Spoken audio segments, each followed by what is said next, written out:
Hello? Oh, hello. I wanted to inquire about hiring a room in the village hall for the evening of September the 1st. Let me just see. Yes, we have both rooms available that evening. There's our main hall, that's got seating for 200 people. Or there's the Charlton room. Sorry? The Charlton room, CHARLTON. That's got seating for up to 100. Well, we're organising a dinner to raise money for a charity, and we're hoping for at least 150 people. So, I think we'll go for the main hall. How much would that cost? Let's see. You wanted it for the evening of September the 1st? Yes, that's a Saturday. So from 6 p.m. to midnight, that'd be £115. That's the weekend price. It's £75 on weekdays. That's all right. And I have to tell you, there's also a deposit of £250, which is returnable, of course, as long as there's no damage. But we do insist that this is paid in cash. We don't take cards for that. You can pay the actual rent of the room however you like, though. Cash, credit card, cheque. Oh, well, I suppose that's okay. So, does the charge include use of tables and chairs and so on? Oh, yes. And what about parking? Yeah, that's all included. The only thing that isn't included is, you said you were organising a dinner? Yeah. Well, you'll have to pay extra for the kitchen if you want to use that. It's £25. It's got very good facilities, good quality cookers and fridges and so on. OK. Well, I suppose that's all right. We can cover the cost in our entry charges. Right, so I'll make a note of that.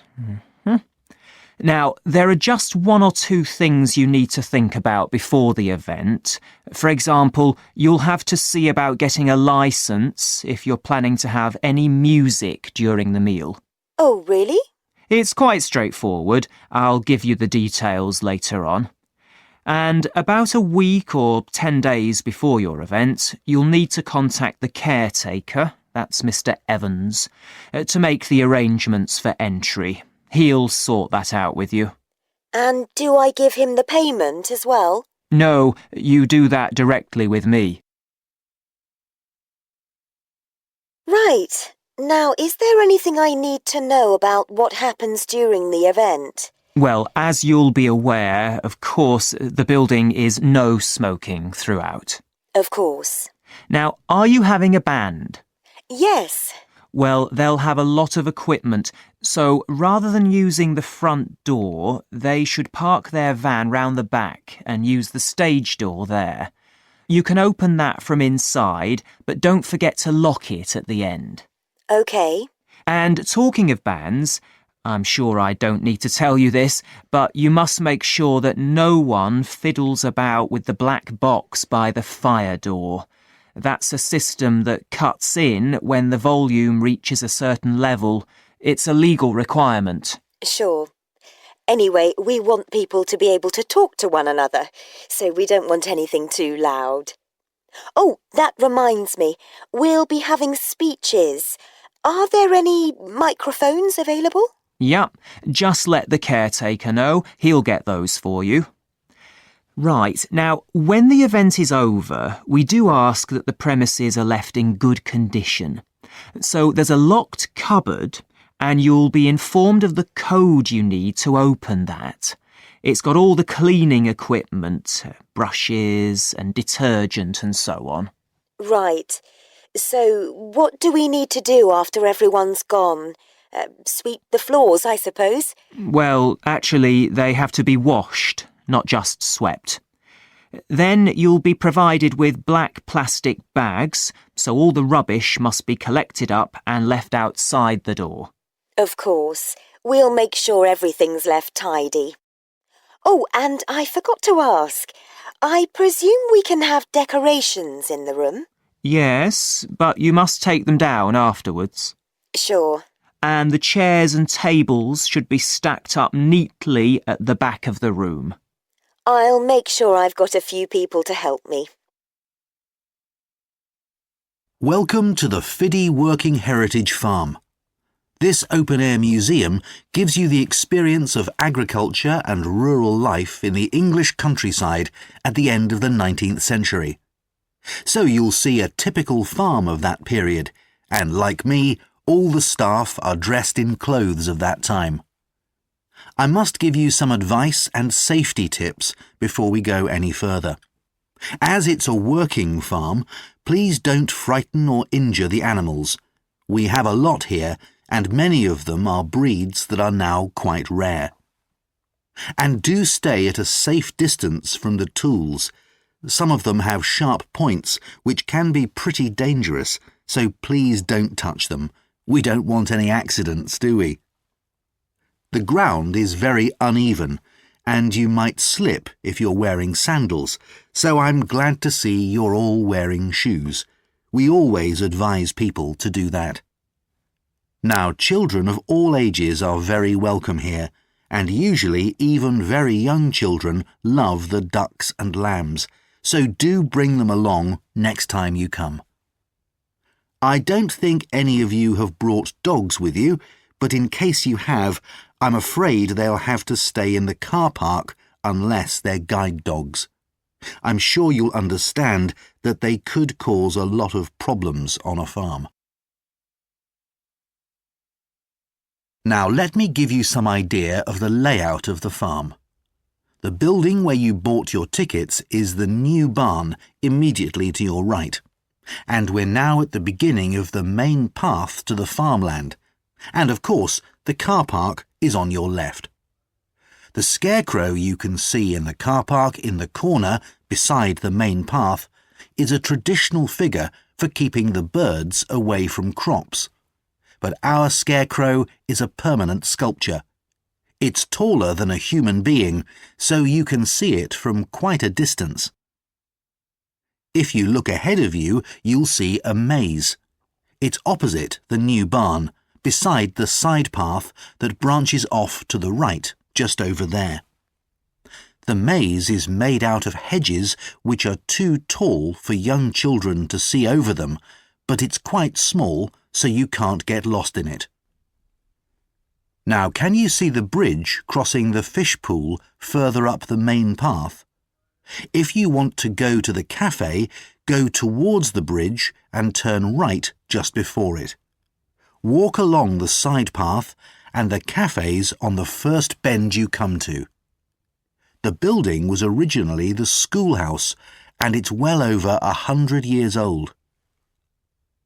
As you may know, we run skills workshops here, where you can learn traditional crafts like woodwork and basket making. You can see examples of the work and talk to someone about the courses in the Black Barn. If you take the side path to the right, here, just by the new barn, you'll come to the Black Barn, just where the path first bends.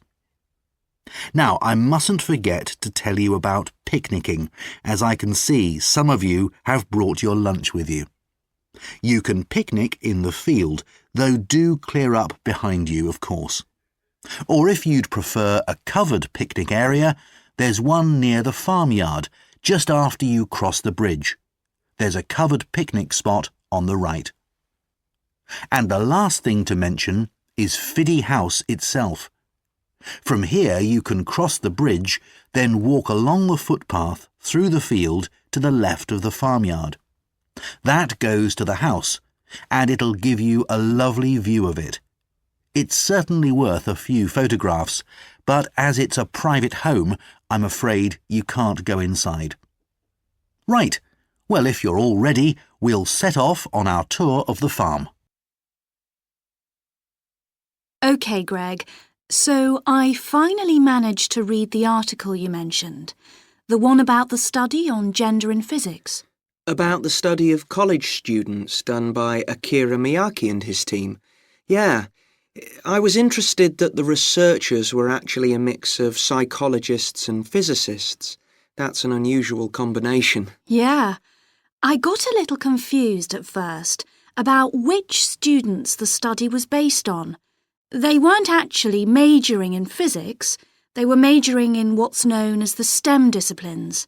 That's science, technology, engineering and math. Yes, but they were all doing physics courses as part of their studies.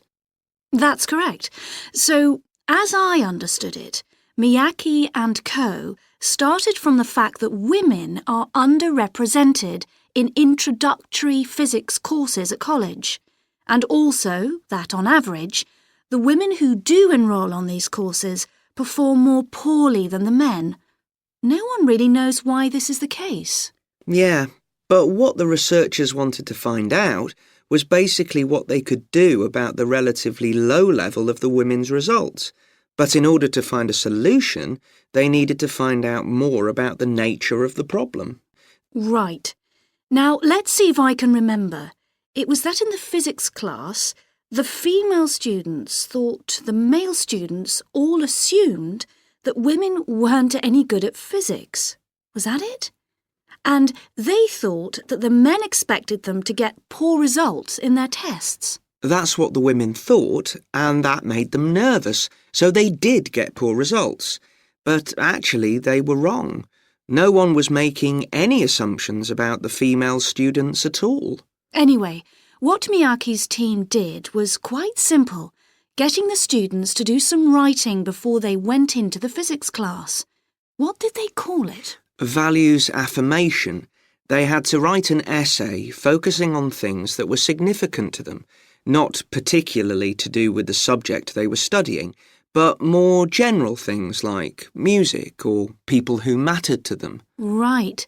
So the idea of doing the writing is that this gets the students thinking in a positive way. And putting these thoughts into words can relax them and help them overcome the psychological factors that lead to poor performance. Yeah.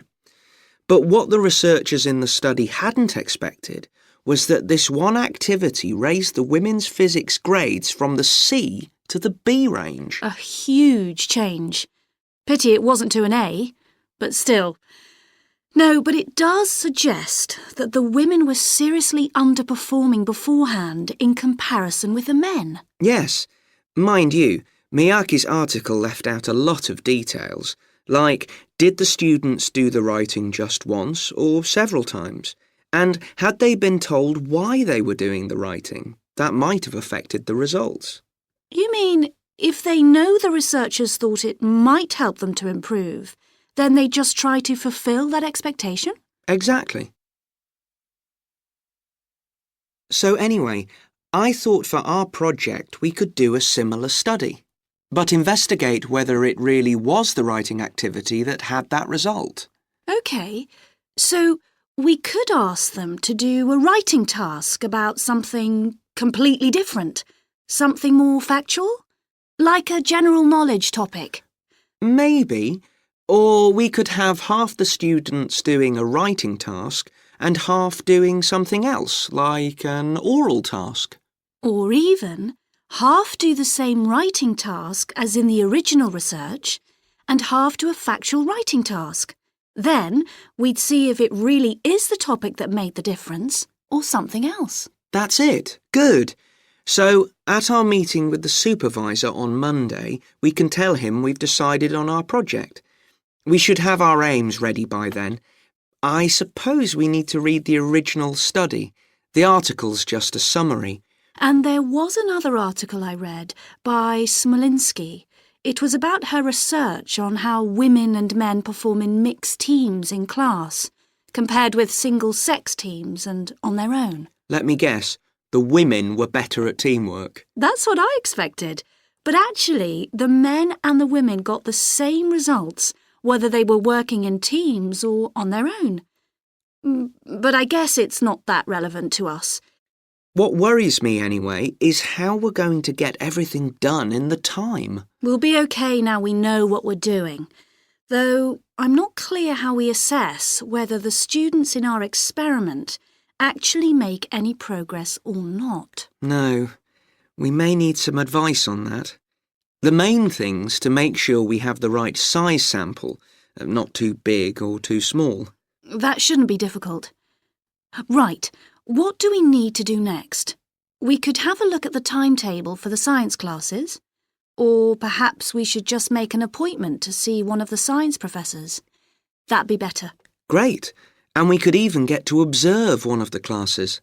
What for? Well, OK, maybe let's just go with your idea. Right, well, I think that's everything for now. Good morning, Youth Council. Caroline speaking. Oh, hello. I'm interested in standing for election to the Youth Council, and I was told to give you a call. That's good. Could I have your name, please? Yes, it's Roger Brown. Thank you. I'm Caroline, the Youth Council Administrator. So, do you know much about what the council does, Roger? I've talked to Stephanie. I think she's the chair of the council. That's right. And she told me a lot about it.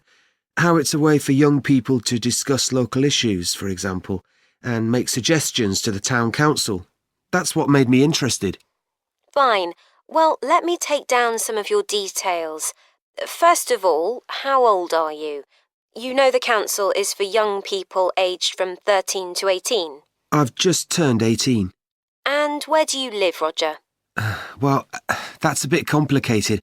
At the moment, I'm looking for a flat to rent here, so I'm in a hostel from Monday to Friday. I go back to my parents' place at the weekend. OK.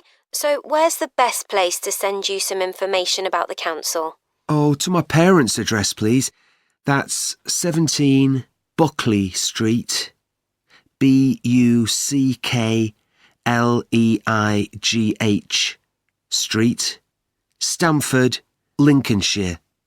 Though you don't really need the county. Oh, I know Stamford. It's a lovely town. And what's the postcode? PE9 7QT. Right, thank you. So are you working here or are you a student? I started studying at the university a couple of weeks ago, and I've got a part-time job for a few hours a week. What do you do? Well, I've done several different things. I've just finished a short-term contract as a courier, and now I'm working as a waiter in one of the big hotels. Uh-huh. That can't leave you much time for studying. Oh, it's not too bad. I managed to fit it all in. What are you studying? My ambition is to go into Parliament eventually, so my major subject is politics. That's partly why I think the Youth Council is important and want to be a part of it.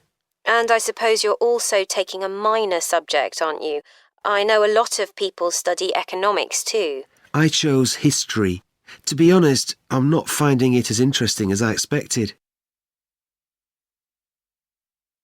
OK, so with your studying and your part-time job, do you have time for any other interests or hobbies? Well, I spend quite a lot of time cycling, both around town to get to university and to work, and also long distance, from here to London, for instance. That's pretty impressive. Anything else? For relaxation, I'm also keen on the cinema. I used to go at least once a week, but I can't manage to go so often now. Right. Are you sure you'll have enough time for the Youth Council? Yes, I've worked out that I can afford to reduce my hours at work, and that will make the time. So is there any particular aspect of the Youth Council's work that appeals to you, Roger? Well, my sister is blind, so I'm particularly interested in working with disabled young people to try and improve the quality of their lives. That's great. Well, the best way to get involved is to be nominated by some people who you know. Right. Can you tell me how to set about organising that? You should talk to Geoffrey, our elections officer. I can arrange a meeting in the council office with him, if you like. Yes, please. He'll be here next Monday, if that suits you. That's the 14th, isn't it? Yes. I can manage late afternoon. Would you like to suggest a time? He generally leaves around 5:30. Well, would 4:30 be okay? My last class finishes at 4, so I'd have plenty of time to get to your office. Right, that's fine.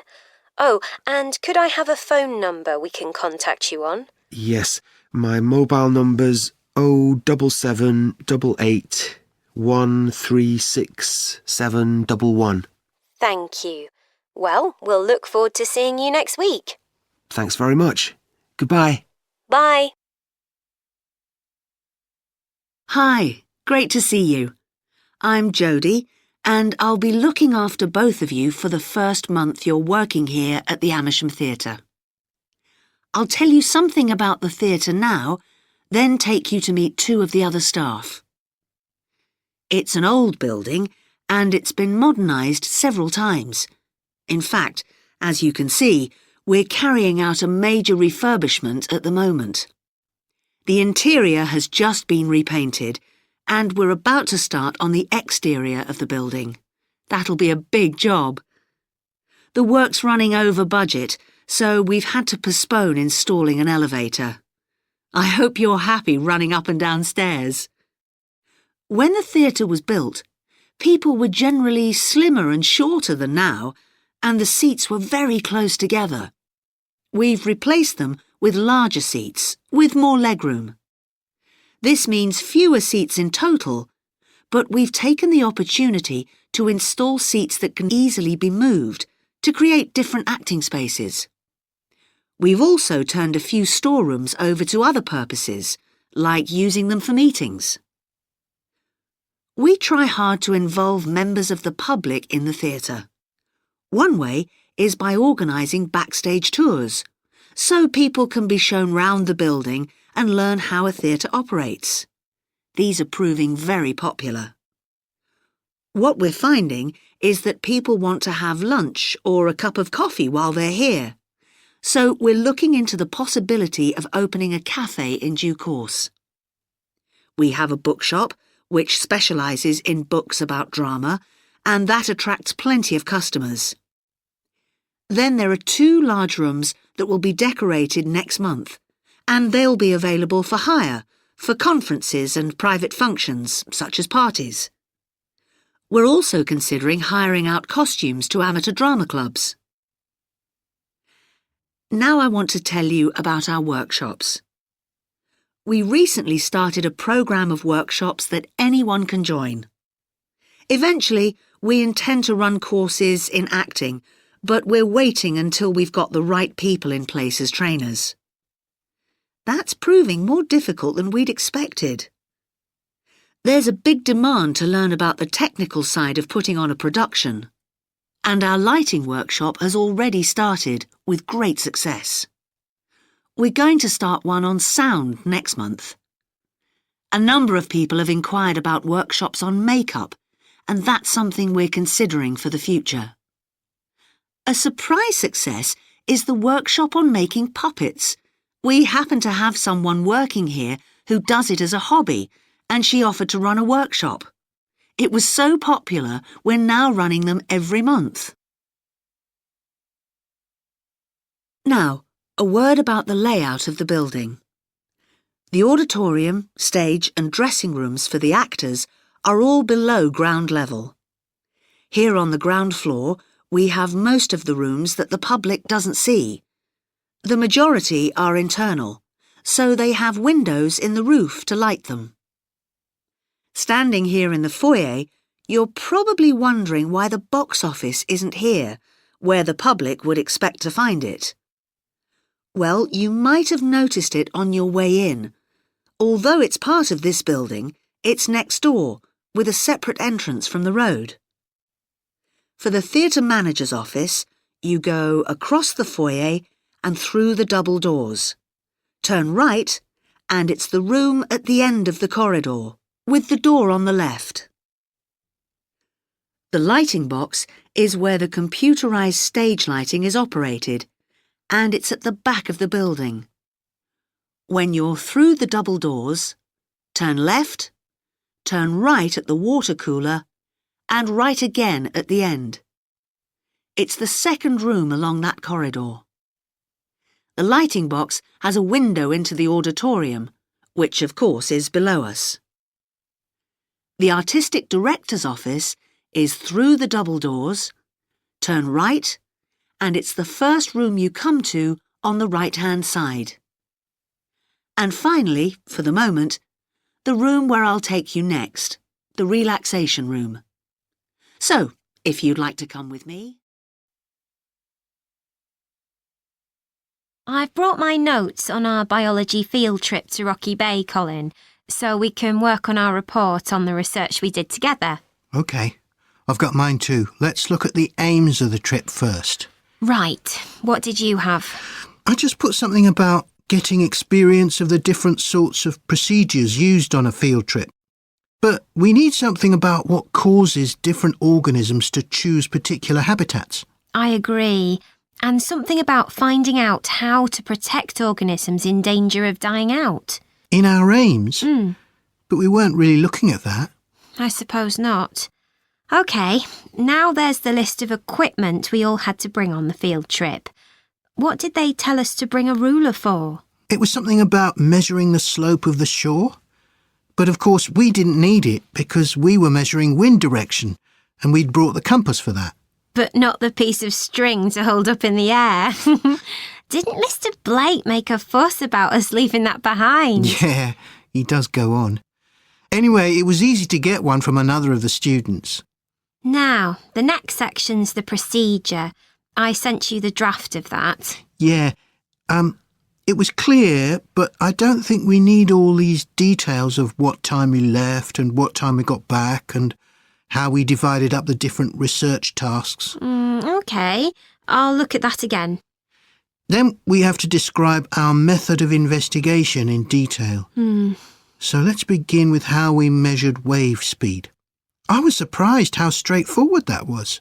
I'd expected us to have some sort of high-tech device, not just stand there and count the number of waves per minute. Not very precise, but I suppose it was good enough.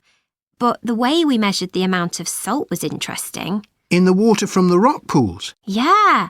Oh, I wanted to check the chemicals we used in the lab when we analysed those samples. Was it potassium chromate and silver nitrate? That's right. OK. And we need the map of the seashore. You just left that to me. And I had to do it while the tide was low. Well, that was OK, but the place I started it from was down on the beach. Then I realised I should have gone up higher to get better visibility, so I had to start all over again. But at least I'd got the squared paper, or I'd have had problems drawing it all to scale. Yeah, it looks good. We could get a map of the region off the internet and see if we need to make any changes. I had a look, but I couldn't find anything. But you took some pictures, didn't you? Yeah, I'll email you them if you want. OK. I'll make my amendments using those. Then I can scan it into our report. Great. Now, when we get to our findings, I thought we could divide them up into the different zones we identified on the shore and the problems organisms face in each zone. So for the highest area... The splash zone? Yeah. We found mostly those tiny shellfish that have strong, hard shells that act as protection. But not from other organisms that might eat them. Predators. No, that's not the main danger for them. But the shells prevent them from drying out because they're in the open air for most of the time. Right. And since they're exposed, they need to be able to find some sort of shelter or cover themselves up so they don't get too hot. Then in the middle and lower zones nearer the sea, we need to discuss the effects of wave action. Yes, and how organisms develop structures to prevent themselves from being swept away or even destroyed by being smashed against the rocks. I haven't done anything on the geological changes. I don't know what to put for that. No, we weren't concentrating on that. Maybe we need to find some websites. Good idea. I've got the lecture notes from Mr. Blake's geology course, but they're too general. But we could ask him which books on our reading list might be most helpful. Right. OK. Now, I did a draft of the section of sources of possible error in our research, but I don't know if you agree. For example, the size of the sample and whether it's big enough to make any general conclusions from. But I thought actually we did have quite a big sample. We did. And our general method of observation seemed quite reliable. but we might not be all that accurate as far as the actual numbers go. Yeah, we might have missed some organisms, if they were hiding under a rock, for example. I wasn't sure about the way we described their habitats. I decided it was probably okay. Yeah, and the descriptions we gave of the smaller organisms, they weren't very detailed, but they were adequate in this context. I'm not sure we identified all the species correctly, though. Okay, we'd better mention that. Now, how are we going to... We've been discussing the factors the architect has to consider when designing domestic buildings. I'm going to move on now to consider the design of public buildings, and I'll illustrate this by referring to the new Taylor Concert Hall that's recently been completed here in the city. So, as with a domestic building, when designing a public building, an architect needs to consider the function of the building. For example, is it to be used primarily for entertainment, or for education, or for administration? The second thing the architect needs to think about is the context of the building. This includes its physical location, obviously, but it also includes the social meaning of the building, how it relates to the people it's built for. And finally, for important public buildings, the architect may also be looking for a central symbolic idea on which to base the design, a sort of metaphor for the building and the way in which it is used. Let's look at the new Taylor Concert Hall in relation to these ideas. The location chosen was a site in a run-down district that has been ignored in previous redevelopment plans. It was occupied by a factory that has been empty for some years. The whole area was some distance from the high-rise office blocks of the central business district and shopping centre, but it was only 1 kilometre from the ring road. The site itself was bordered to the north by a canal, which had once been used by boats bringing in raw materials when the area was used for manufacturing. The architect chosen for the project was Tom Harrison. He found the main design challenge was the location of the site in an area that had no neighbouring buildings of any importance. To reflect the fact that the significance of the building in this quite run-down location was as yet unknown, he decided to create a building centred around the idea of a mystery, something whose meaning still has to be discovered. So, how was this reflected in the design of the building? Well, Harrison decided to create pedestrian access to the building and to make use of the presence of water on the site. As people approach the entrance, they therefore have to cross over a bridge. He wanted to give people a feeling of suspense as they see the building first from a distance and then close up. And the initial impression he wanted to create from the shape of the building as a whole was that of a box. The first side that people see, the southern wall, is just a high, flat wall uninterrupted by any windows. This might sound off-putting, but it supports Harrison's concept of the building, that the person approaching is intrigued and wonders what will be inside. And this flat wall also has another purpose. At night time, projectors are switched on, and it functions as a huge screen onto which images are projected.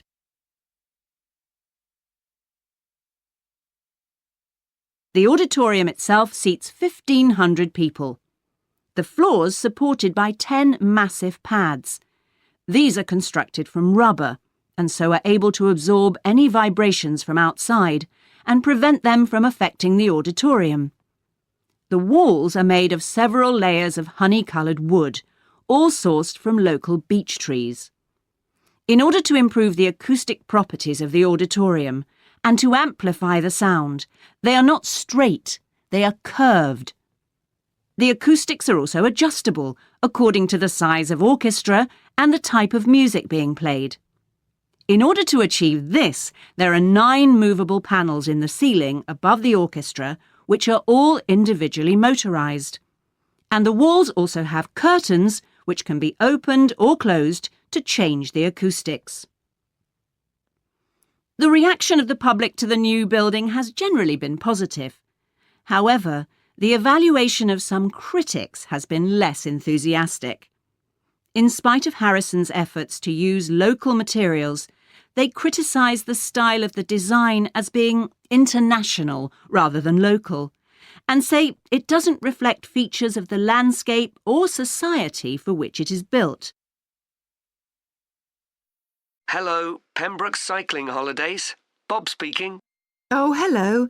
I've seen your advert for people to lead cycle trips.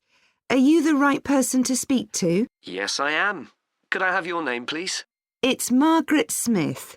Are you looking for a permanent job, Margaret? No, temporary. I've got a permanent job starting in a few months' time, and I want to do something else until then. What work do you do? This will probably sound crazy. I used to be a lawyer, and then I made a complete career change, and I'm going to be a doctor. I've just finished my training. Right. And have you had any experience of leading cycle trips? Yes, I've led several bike tours in Africa. The trip to India that I had arranged to lead next month has now been cancelled. So when I saw you were advertising for tour leaders, I decided to apply. OK. Now, we normally have 2 or 3 leaders on a trip, depending on the size of the group. Some tours are for very experienced cyclists, but we've got a tour coming up soon in Spain, which is proving so popular we need an additional leader. It's a cycling holiday for families. Would that suit you? It certainly would. I enjoy working with children, and I probably need some more experience before I go on a really challenging trip. That tour includes several teenagers. Have you worked with that age group before? Yes, I'm a volunteer worker in a youth club where I help people to improve their cycling skills. Before that, I helped out in a cycling club where I taught beginners. Well, that's great. Now, the trip I mentioned is just for a fortnight, but there might be the possibility of leading other tours after that. Would that fit in with your plans? That'd be fine. I'll be free for 5 months. My job is due to start on October the 2nd, and I'm available from May the 1st until late September. Good. Now, is there anything I need to know about the food you eat? We usually have 1 or 2 people in the group who don't eat meat, or have some sort of food allergy, so we're always very careful about that. Yes, I'm allergic to cheese. Would that be a problem? No. As long as we have enough notice, we can deal with that. That's great. It sounds really interesting. Would you like me to fill in an application form? Yes, please. Where should I post it to? Could you send it to 27 Arbuthnot Place, ARBUTHNOT Place, Dumfries. And what's the postcode, please? DG7 4PH. Was that P Papa or B Bravo? P Papa. Got that. If you could return the application form by Friday this week, we can interview you on Tuesday next week. Say 2:30? Would that be possible for you? Yes, it's fine. You're quite a long way from where I live, so I'll drive over on Monday. Should I bring anything to the interview? We'll have your application form, of course, but we'll need to see any certificates you've got that are relevant in cycling, first aid, or whatever. OK. And at the interview, we'd like to find out about your experience of being a tour guide. So, could you prepare a 10-minute talk about that, please? You don't need slides or any complicated equipment, just some notes. Right. I'll start thinking about that straight away. Good. Well, we'll look forward to receiving your application form and we'll contact you to confirm the interview. Thanks very much. Thank you, Margaret. Goodbye. Bye. Welcome to this podcast about the sheep market, which is one of the oldest parts of the city. As its name suggests, there was originally a market here where farmers brought their sheep, but now it's been redeveloped into a buzzing, vibrant area of the city, which is also home to one of the city's fastest-growing communities. The nearby university has always meant the area's popular with students who come in to enjoy the lively nightlife, but now graduates embarking on careers in the worlds of fashion and design are buying up the new apartments recently built here to replace the small houses where the market workers used to live. The narrow old side streets are great places for finding original pictures, jewellery and ceramics which won't break the bank, as well as local produce like fruit and vegetables. There's also lots of pavement cafes where you can have a coffee and watch tourists from all over the world go by. The oldest buildings in the area are on the main streets, including the city's first department store, built in the 1880s, which is still open today. The sheep market is a centre for fashion, and there's a policy of encouraging new young designers. The Young Fashion Competition is open to local young people who are passionate about fashion. This year they've been asked to design an outfit based on ideas from the music and technology that's part of their everyday life, using both natural and man-made fibres. The garments will be judged by a panel of experts and fashion designers, and the winning entries will be modelled at a special gala evening. Parking at the sheep market is easy. There are plenty of pay and display car parking spaces on the roadsides, which are fine if you just want to stay for an hour or two. But if you want to spend the day there, it's better to park in one of the 4 underground car parks. It's not expensive, and if you can present a receipt from one of the local stores, you'll not be charged at all. After 6 p.m, many of the car parks have a flat rate which varies, but it is usually very reasonable. The sheep market is one of the main centres for art and history in the whole of the country. If you look at our map, you'll see some of the main attractions there. Most visitors start from Crawley Road at the bottom of the map. The Reynolds House is one of the oldest houses in the city and is open to the public. It's on the north side of Crawley Road, next to the footpath that leads to the public gardens. The area is particularly interesting for its unusual sculptures. The thumb is just what its name suggests, but it's about 10 metres high. You'll see it on Hill Road, across the road from the bank. The museum's got a particularly fine collection of New Zealand landscapes. It's on the east side of the sheep market, on City Road. It's on the other side of the road from the public gardens, immediately facing the junction with Hill Road.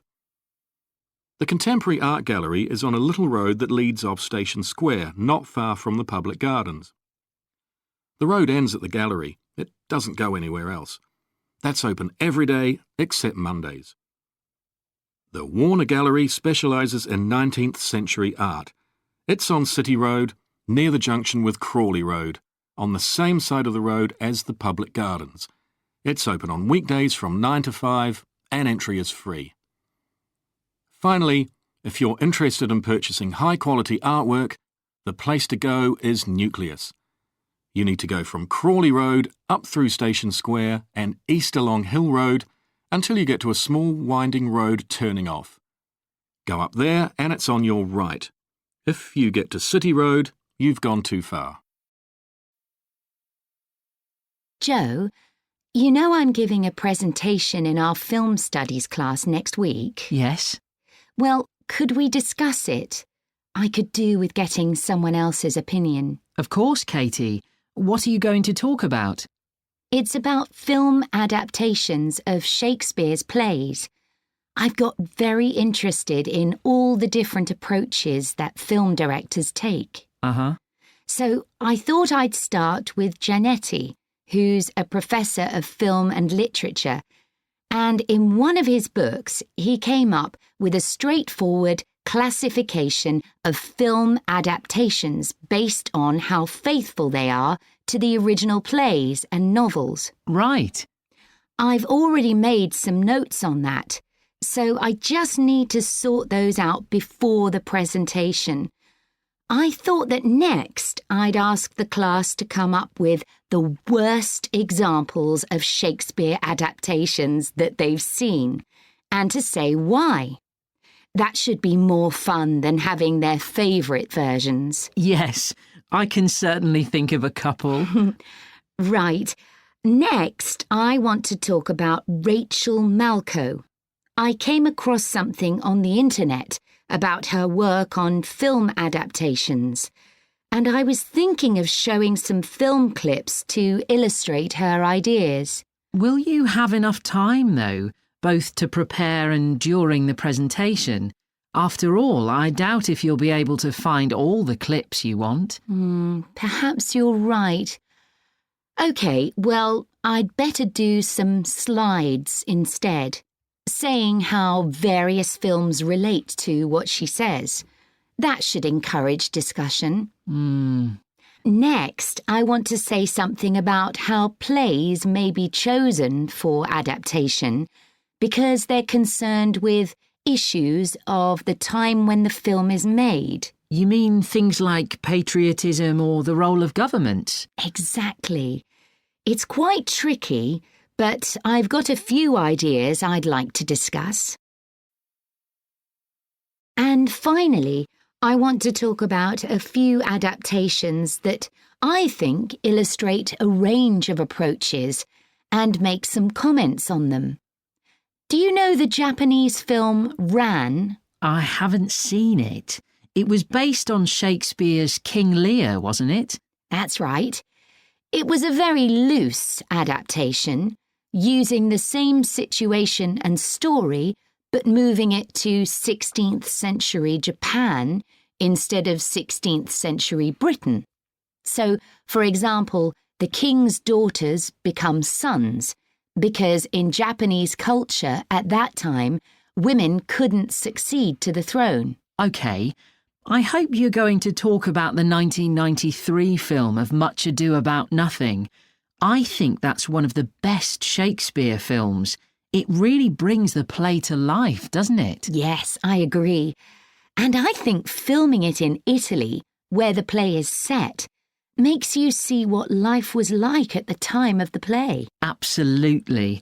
Right, what's next? Next, I thought Romeo and Juliet, the 1996 film, which moves the action into the present day. Yes, it worked really well, I thought. Changing the two feuding families in the original to two competing business empires, even though they're speaking in the English of the original play. You'd expect it would sound really bizarre, but I found I soon got used to it. Me too. Then I thought I'd include a real Hollywood film, one that's intended to appeal to a mass commercial audience. There must be quite a number of those. Yes, but I've picked the 1996 film of Hamlet. It included every line of the text, but it's more like a typical action hero movie. There are loads of special effects, but no unifying interpretation of the play. All show and no substance. Exactly. Then there's Prospero's books, based on The Tempest. That was really innovative from a stylistic point of view. Didn't it include dance and singing and animation as well as live actors? Yes, it did. I also want to mention Looking for Richard. Did you ever see it? No, but I've read about it. It was a blend of a documentary with a few scenes from Richard III, wasn't it? That's right. It's more a way of looking into how people nowadays connect with the playwright. The play is really just the starting point. And that'll be where I finish. Well, it sounds as though it'll be very interesting. This lecture will be about the science of acoustics, the study of sound, in relation to urban environments such as cities. As an acoustic engineer myself, I think this is an area where we're likely to see great changes. In the past, researching urban soundscapes was simple. We measured levels of sound in decibels, so I used to take my sound meter and I measured the noise somewhere. And then I might ask a sample of people to say at what level the sound became annoying. With data like this, acoustic engineers have been able to build up what we call noise maps, maps of the sound environment. But actually, these aren't a lot of use. What they do show is that the highest noise levels are generally on roads. Well, that's not really very surprising. But there's quite a lot going on that these maps don't show, because they can't capture the complex way that sound varies over time. So they ignore important issues such as the noise someone might hear from the open windows or gardens of their neighbours. And this sort of noise can be quite significant in summer. We don't have any databases on this sort of information. As well as that, these records of sound levels take no account of the fact that people vary in their perceptions of noise. So someone like me with years of working in acoustics might be very different from you in that regard. But anyway, even though these noise maps are fairly crude, they've been useful in providing information and raising awareness that noise matters. We need to deal with it, and so it's a political matter. And that's important. We need rules and regulations because noise can cause all sorts of problems. Those of you who are city dwellers know that things go on 24 hours a day, so city dwellers often suffer from interrupted sleep. It's also known that noise can lead to a rise in levels of stress due to physical changes in the body affecting the composition of the blood. And there are other problems as well. For instance, if school children don't have a quiet place to study, their work will suffer. Now, one problem with decibel measurement is that it doesn't differentiate between different types of noise. Some types of sounds that most people would probably think of as nice and relaxing might well score quite highly in decibel levels. Think of the sound made by a fountain in a town square, for example. That's not necessarily something that we'd want to control or reduce. So maybe researchers should consider these sorts of sounds in urban design. This is going to be tricky, because just measuring decibel levels isn't going to help us here. Instead, many researchers are using social science techniques, studying people's emotional response to sound by using questionnaires and so on.